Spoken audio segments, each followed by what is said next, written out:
Kita ikuti Dialog Tanggap Bencana, sebuah program mitigasi bencana dari Radio Republik Indonesia Sintang.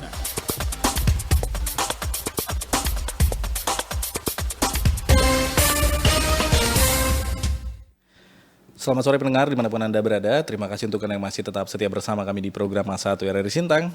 Setiap hari Selasa, pukul 16.30 waktu Indonesia Barat hingga nanti pukul 17, kami hadirkan ke ruang dengar Anda Dialog Tanggap Bencana. Dan hari ini, spesial kami menghadirkan narasumber-narasumber yang di mana kita akan membahas tentang bagaimana perkembangan penyakit flu saat pergantian musim seperti saat ini. Kami menghadirkan dua narasumber. Harusnya di studio kami hari ini, kami masih menantikan kehadiran dari Dinas Kesehatan Kabupaten Sintang untuk juga kita pengen tahu sebenarnya data lengkapnya seperti apa sih peningkatan warga yang mengalami penyakit flu maupun batuk saat musim-musim seperti ini. Dan sebelum itu kita juga mengundang Kepala Desa Banding Kota Sintang yang ini warganya pasti adalah gitu yang kemudian mungkin menjadi salah satu yang ikut juga terkena flu batuk selama ini. Namun kita mau melihat potensi sebenarnya kalau di Banding Kota sendiri bagaimana daerah-daerah di Banding Kota yang kita tahu juga cukup viral beberapa waktu belakangan ini, di mana ada beberapa tempat juga yang kemudian ada terjadi genangan, dan ini tentu saja ketika musim-musim seperti ini salah satu potensinya tentu untuk menyebabkan terjadinya flu batuk yang banyak diderita warga masyarakat sekarang. Dan langsung saja saya sapa Kepala Desa Banding Kota Sintang, Pak Mariadi. Selamat sore Pak Mariadi. Assalamualaikum. Selamat sore, Assalamualaikum warahmatullahi wabarakatuh. Ya, nah ini sehat Pak ya? Alhamdulillah. berarti bukan termasuk yang kita bahas hari ini, yang penderita flu batuk lah di akhir-akhir ini. Imunnya lagi bagus nih Pak. Betul, alhamdulillah. Oke, seperti yang sudah saya sampaikan di depan tadi Pak, memang kalau dibanding nih cukup banyak juga sebenarnya kayak potensi kalau misalnya apalagi musim-musim banjir, musim-musim hujan panas kayak gini nih, ada beberapa tempat soalnya tempat kita nih yang rawan tergenang air. Nah ini kan udah nama tergenang air nih, anak-anak main di situ mulailah kena segala diare segala apa Pak. Betul. Nah ini soalnya saya juga salah satu warganya Pak Mariadi ini, soalnya saya dibanding juga soalnya rumahnya nih. Oke, Pak Mariadi, udah banyak belum yang berkeluh? Aduh, ini dah mulai kena batuk pilek kami nih gitu ke Bapak, warga Bapak nih. Untuk sementara dari warga memang ada beberapa waktu itu pernah mengeluhkan juga, dan memang rata-rata mereka yang berdomisili di daerah yang agak rawan genangan air. Jadi memang kebetulan kita di Banding Kota juga menyiapkan semacam Polindes sebagai salah satu tempat buat warga kita untuk konsultasi kesehatan. Gitu.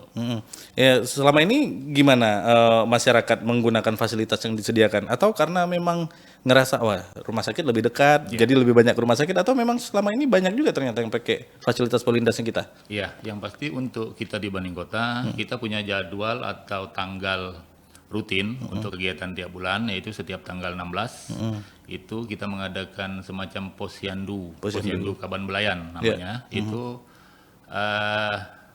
bukan cuma melayani bayi atau balita, tapi remaja dan juga lansia. Jadi itu juga menjadi salah satu upaya kita untuk mengatasi atau paling tidak meminimalisir penyakit-penyakit yang bisa membahayakan warga. Dan kebetulan memang kita juga bekerja sama dengan Dinas Kesehatan, terutama dengan Puskesmas Tanjung Puri. Ya. Memang kerjasamanya sama Puskesmas Tanjung Puri ya. Itu tetap di satu tempat posyandunya atau muter-muter? Soalnya kayaknya di gang saya tuh kayaknya pernah ada kegiatan kayak gitu juga tuh soalnya. Iya, betul. Nah, kalau untuk di desa, di kantor di setiap tanggal 16 itu di satu tempat. Iya, kalau untuk di tempat lain memang ada beberapa itu ada tanggal-tanggal tertentu. Gitu. Jadi memang karena kita ini adalah desa yang ada di tengah kota, memang kebanyakan warga juga setiap kali mengeluhkan atau ingin berobat, banyak juga yang langsung ke rumah sakit atau ke dokter praktek gitu. Oke, Pak. Kalau dari desa-desa lain, Pak, beberapa kali ngobrol sama kades-kades lain di desa yang memang di desa gitu, di kampung, itu biasanya masyarakatnya batuk pilek tuh udah ngeluh ke kadesnya, Pak. Iya. Terjadi tidak kalau di kota kayak gitu? Ini kan namanya aja nih banding desa nih, desa banding, tapi di kota gitu. Terjadi tidak hal punya betul? Kalau kita di Bandung jarang, Pak. Jarang ya? Jarang. Ya karena memang kebetulan ya di wilayah Bandung kan dokter praktek pun banyak, Betul. apotik pun banyak. Jadi jarak beberapa ratus meter ya apotik udah ada, dokter praktek pun ada. Kebetulan di samping rumah saya pun juga ada dokter praktek. Nah, jadi kalau ngeluh, aduh batuk pilek nih Pak Kades, pas nih di sebelah ada dokter praktek nih, dah. Iya. Oke, karena ini keluhan-keluhan macam ini sebenarnya saya beberapa kali tuh dengar dari kades-kades yang di ujung-ujung kayak di Serawai di mana gitu tuh. Iya. Aduh warga nih batuk pilek coba keluh ke kita nih. Katanya. Iya. Ini tidak dirasakan ternyata ada oleh kades kalau di kota ya. Ini agak lumayan enak lah kayaknya kades kalau di kota ini apa ya? Iya, itu mungkin dikarenakan kita memang karena di kota, di tengah kota. Betul. Ya, yang pasti tempat-tempat pusat kita tempat berobat itu kan lebih mudah dijangkau. Ya mau ke puskesmas dekat, ke rumah sakit dekat, Betul. ya, ke dokter praktek pun dekat, begitu. Iya, jadi memang cukup membantu lah ya. Iya. Tinggal kita kasih tahu udah ada. Tapi kalau misalnya dari program desa sendiri Pak, ada tidak yang apa namanya semacam apa ya kegiatan rutin selain yang tadi posyandu lah? Iya. Kegiatan rutin yang kayak menghimbau ke masyarakat untuk semisal kayak kalau di kelurahan Kapuas Kanan Hulu di Sungai Durian itu ada juga Pak kalau misalnya udah mulai musim-musim penghujan, mulai ada genangan-genangan tuh, mulai ada penyemprotan tuh, penyemprotan. Ada tidak semacam itu kalau di desa kita? Ada. Ada. Kebetulan memang kalau udah memasuki musim penghujan, biasanya dari Dinas Kesehatan, terutama yang memang Puskesmas Tanjung Puri, itu mereka selalu berkoordinasi dengan kita. Terkadang memang kita melakukan fogging. Penyemprotan, ya yang pasti upaya awal kita untuk mencegah terutama penyakit DBD lah yang pasti. Yang namanya kalau udah musim penghujan kan genangan air pasti banyak. Yang kita takutkan kan itu. Karena itu DBD kan termasuk salah satu penyakit yang lumayan berbahaya. Betul. Ya. Sama kalau udah mulai musim hujan, panas, batuk, pilek, diare untuk anak-anak tuh lumayan bahaya juga tuh soalnya diare ini. Betul. Nah, dan kemudian kerjasama antara desa dengan tempat-tempat fasilitas kesehatan kayak puskesmas, kayak rumah sakit nih, kita udah punya hubungan yang baik lah ya.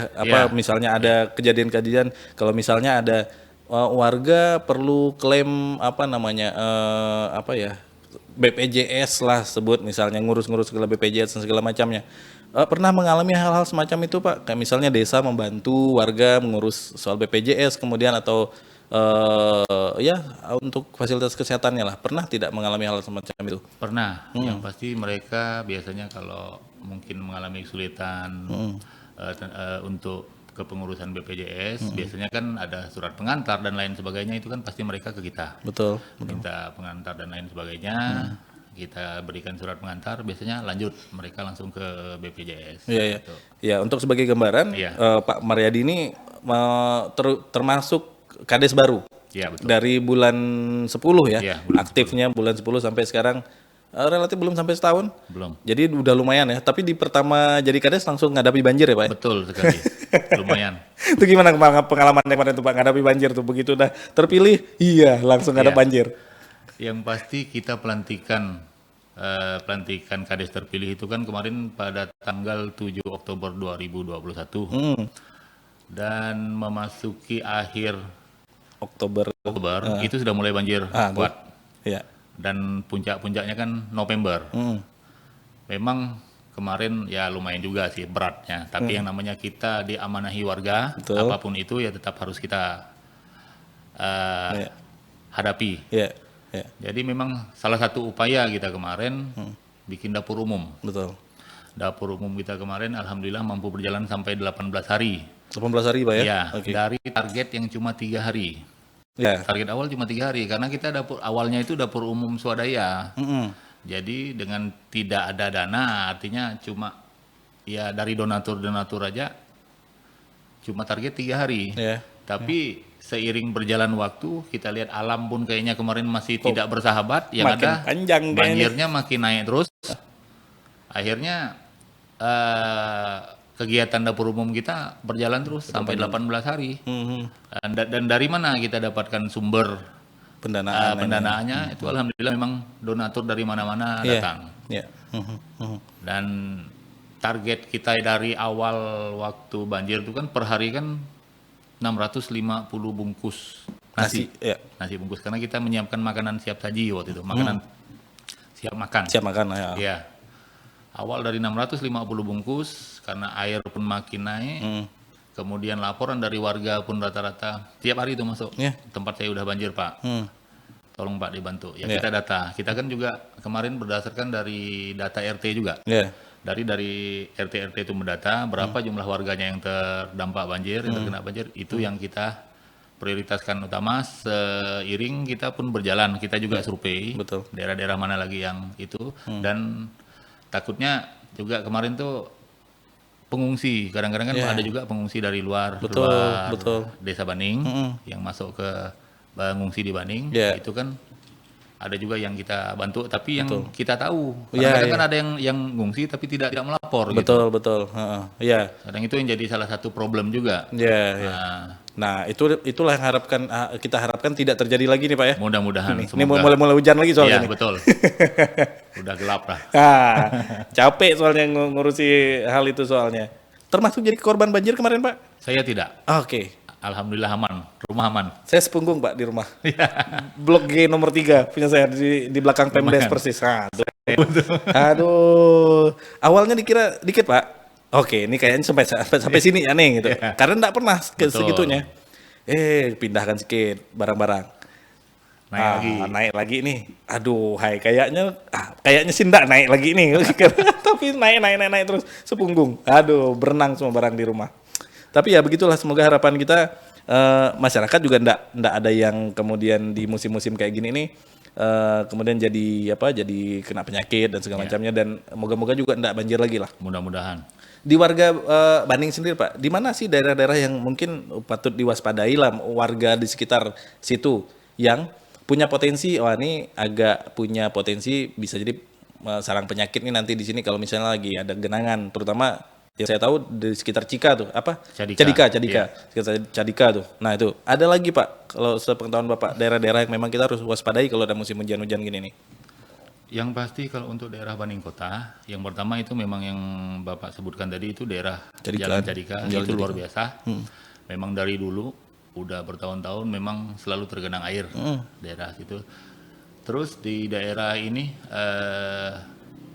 Gang Barata ke dalam, tapi jalurnya juga sama dengan daerah Cadika. Betul. Itu jalur airnya itu sama dengan daerah itu juga. Batu bara tuh kayak. Betul. Batu bara. Batu bara ya, salah satu juga daerah yang itu sering tergenang kalau udah banjir, kalau udah hujan lumayan lebat. Kemudian juga di daerah perbatasan kita sama Sungai Anan ya? Iya, betul. Termasuk satu lagi daerah Darunajah juga. Darunajah itu juga itu. Pak, termasuk daerah rawan. Pak, kalau namanya sakit batuk, pilek, diare ini kan biasanya ada hubungannya juga nih Pak dengan kemampuan masyarakat dalam mengakses kesehatan. Artinya dari segi perekonomian mungkin juga masih belum sebaik yang lainnya. Nah, adakah titik-titik yang memang sebenarnya juga ini punya data tidak desa? Oh, nih sekitar sini ini memang harus diwaspadai kalau misalnya untuk penyakit batuk, pilek, kemudian diare juga mungkin. Ada tidak yang memang jadi konsentrasi desa lah gitu? Oh, dari sini perlu diwaspadai benar nih gitu. Kalau untuk sementara ini belum ada data yang langsung ke kita. Biasanya kebanyakan warga kita di Baning, kebetulan ya memang seperti yang saya sebutkan tadi, Baning ini kan desa yang ada di tengah kota. Betul. Jadi akses ke pusat kesehatan seperti puskesmas, rumah sakit dan sebagainya itu lebih mudah. Jadi memang kebanyakan warga setiap ada mengeluhkan sakit dan lain sebagainya, seringnya mereka langsung ke puskesmas. Iya. Jadi nggak sampai pegang data tuh Iya, puskesmas lah ya. Puskesmas, ya. Iya. Jadi memang kita dari desanya sendiri sebenarnya udah sangat terbantu dengan fasilitas kesehatan yang cukup banyak. Iya. Kemudian mungkin ada tidak himbauan Bapak terhadap kepada warga terutama mungkin bisa jadi ini warga yang ngekos atau ngontrak atau apa yang mungkin tidak terdata juga sama kita Iya. oleh desa tapi kan tinggalnya di daerah situ gitu. Iya. Kalau misalnya ada terjadi apa-apa, sakit, batuk, pilek dan segala macamnya, begitu berobat nanti dibilangnya warga ini kan, warga Baning kan karena tinggal di Baning gitu. Iya. Nah, mungkin ada himbauan-himbauan semacam itu Pak kepada warga terkait juga dengan musim hujan panas nih. Iya. Ya. Ya, terkait dengan cuaca musim hujan panas dan cuaca yang tidak menentu lah untuk saat ini memang rentan sekali menimbulkan dampak penyakit seperti flu, batuk dan lain sebagainya.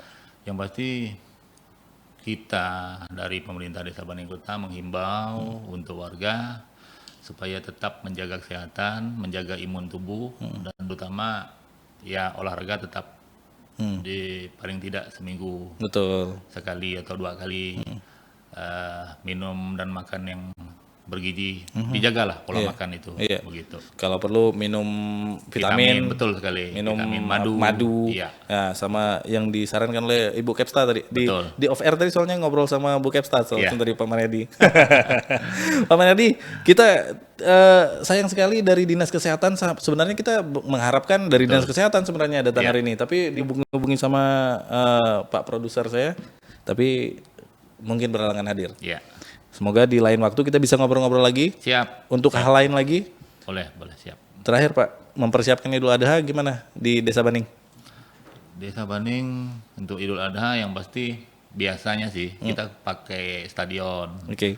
Stadion Baning, mudah-mudahan cuaca tidak hujan. Tapi kalau cuaca hujan, PHBI Baning Kota biasanya menyiapkan Masjid Jami Al-Fajri karena memang salah satu masjid tertua di Baning, begitu. Ya. Soal kurban dan segala macamnya sudah clear? Untuk yang pasti yang saya tahu untuk data untuk Masjid Al-Fajri itu enggak salah saya sekitar 5 apa 6 ekor. Oke.